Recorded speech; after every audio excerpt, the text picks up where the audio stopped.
Welcome to Marketing Strategy, MKTG7035. I'm Drew Boyd. In this first module, this first video, I want to give you an overview of this framework, this model that you're going to use for the entire course to learn about marketing and marketing strategy. It's a framework called the Big Picture, as you see here on the slide. And it's a model that I have used for many years in many situations, both in my corporate life as well as here at the university, and also teaching it to companies all over the world. And I have used many marketing models.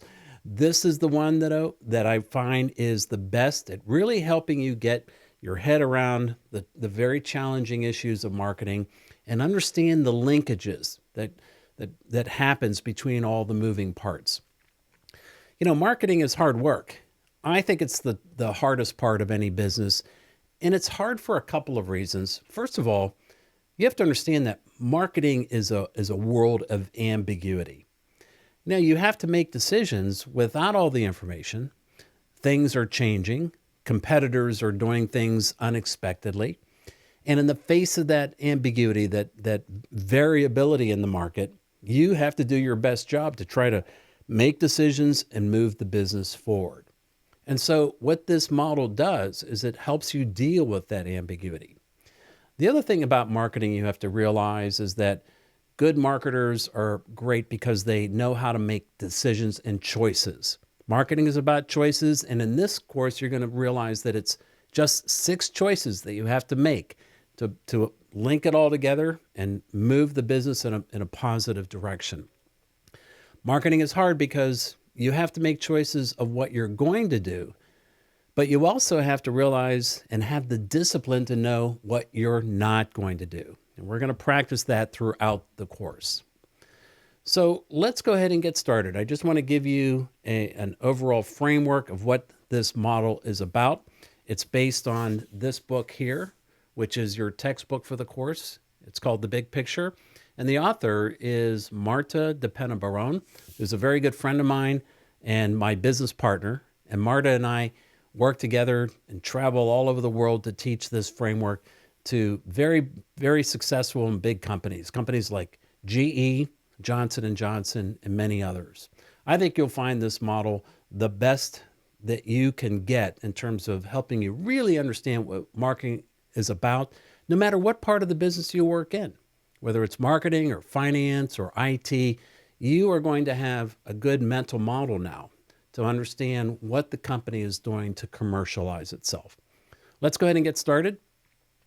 And let me begin by showing our first slide here. Think of the big picture as a tool set. And what it does for you is it helps you reframe business questions, the most fundamental questions about the business, in a way that links them all together like you see in this little model here. Let me go through each of these choices one at a time.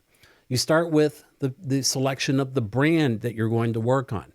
Which part of the business, of the overall business, which brand in particular are you going to carve out and work on to analyze and understand what you need to do from a strategy point of view? You know, business could be one big brand, and that could be your unit of analysis, or it could be made up of several smaller brands. Your job at this choice is to decide which one you're going to work on and continue to work on that throughout that entity that you're going to continue to work with throughout the marketing planning process. The next thing you decide is the category you're in. You know, what are we going to focus on? And here again, you've got choices to make. You can decide to go after a category, a market that's very, very large. You could stick to a smaller category, sort of be the big fish in a smaller pond. And there are pros and cons. And in this course, we're going to show you exactly how you make those trade-offs to pick the right business category. Then you decide, once you're in that category, who are the specific people, the types of customers that you're going to go after in terms of your marketing campaigns. You need to narrow your choices once again so that you make the best choice to get the business result you're looking for and have the most effective results. Then we move into what really marketing is all about, which is understanding the beliefs that customers currently have, and then what we need to do to have them believe what we want them to believe. Marketing, after all, is changing beliefs. And as you're going to see when we get into the course, we essentially want to change beliefs around two things. We want to first help them understand the importance of what we do well, and then change their perception that our brand does it better than any other brand out there. If we are successful at changing beliefs, well, then we get the behaviors that we're looking for. And we do that through a series of customer experiences, things that you'll recognize, like the product itself or service, the prices that we charge, the way we promote our products, the way we distribute our products. In sort of the old paradigm of marketing, these were called the 4 Ps of marketing. Here in big picture, we're going to call it the customer experience, what you want them to go through to hold that belief and make it true. And finally, the last B is the benchmarks. How do you measure performance? And give yourself an opportunity to learn throughout this process. Because guess what? All learning is just 4 steps, right? You take an action, you look at what actually happened, you ask yourself, why the difference between what happened, what I thought would happen, and then what am I going to do about it next time? I like the big picture because it forces you to think through and learn at each step of the way so that you go right back into step 1 again in the next planning cycle and do it all over again with those new learnings. Now let's move to this other part of Module 1, which is really understanding the fact that in the big picture, the good news is you have just 4 strategies that you need to worry about in terms of how you go to market. And I know when people first learn the big picture, they think, that's it? There's only 4? Well, there is. There's only 4. No matter what other people tell you, these 4 strategies that I'm going to explain to you are kind of magical in this sense. These 4 opportunities or strategies are complete in terms of they completely define the market opportunity set for any category that you choose to compete in. You can't construct another way to grow the business outside of one of these 4 strategies. And the disciplined marketer understands these 4 choices and then picks one that is most likely going to result in the best market outcome that you're looking for. Now, let me go through and explain what these are. First, up here in the upper left quadrant, we have what's called category development, or I like to call it quadrant 1, or sometimes we'll name it by what you see here: acquisition, the customer focus, and leadership, market leadership, which is the category focus. In quadrant 1, when you are pursuing this quadrant, it means that you are trying to grow the overall pie and you're trying to get more people to participate in the category.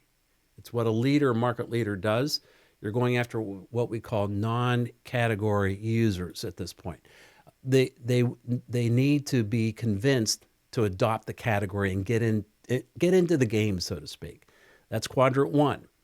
Now moving over to quadrant 2, which is called retention leadership. We are looking here at our current 100% loyal customers. We're trying to expand their use of them, get them to either buy more or pay more for more value. Moving down to the lower right-hand corner is what we call quadrant 3, or retention earned share. And here we're dealing with what are called multi-brand customers. And all we're trying to do in this case is just increase our commitment from them, or more of the share of their wallet, so to speak. And finally, the 4th strategy is moving over to the lower left side, quadrant 4. And quadrant 4 is defined as acquisition earned share. And these are the customers that don't use your brand today. They are what we call competitive customers. They don't use your brand for whatever reason. And here your goal is simply to get them to switch, to either try your product or somehow come visit you or see one of your salespeople. That is quadrant 4. Again, the good disciplined marketer analyzes which of these are likely to result in the best market outcome, and then they focus 100% of their efforts on that one strategy, that one quadrant to get the market effect. But here's the real beauty of how this all plays out. Once you've chosen a particular quadrant, like quadrant 1, for example, here's what the big picture does. Here's our 6 B's once again: brand, business category, bodies, beliefs, behaviors, and benchmarks. In other words, if you've chosen quadrant 1, the big picture model automatically guides you on making the 6B choices that you have to make that are consistent with that quadrant. Pretty cool. In other words, it kind of takes the guesswork out for you. Let's move over to quadrant 2. And in quadrant 2, we notice once again we have all the B's answered for. And I'm going to move myself over here very cleverly so that we can see this.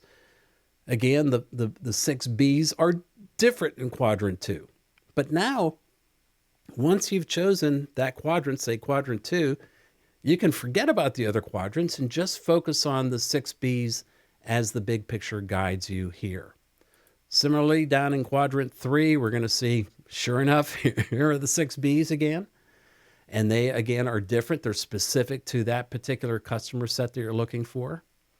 And again, over in quadrant 4, as I'll slide back over here magically, we see, once again, the 6 B's, the 6 choices that you get to make.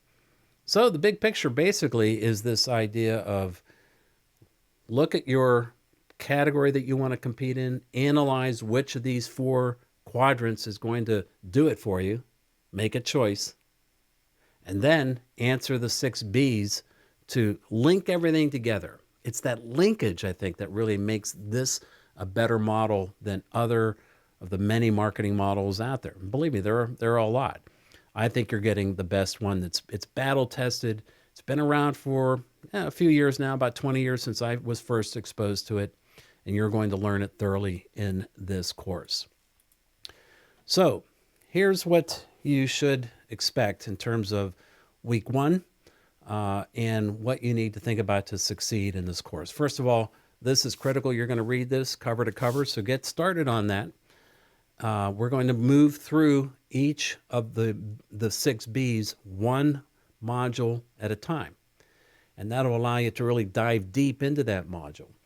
The other thing that's going to happen in this course is you're going to work with colleagues on taking the big picture model and then learning how to apply it to a real company. You're going to be assigned to a group and be able to choose a company and a specific business that you'd like to focus on, and then sort of practice how you apply a strategy model to a real company and use it in real time to see how it works. And of course, given the online environment we're in, you're going to participate with your classmates in the discussion boards, and that's where we're really going to get into some of the other aspects of the world of marketing all around you. I look forward to seeing you online. I hope you enjoy the course.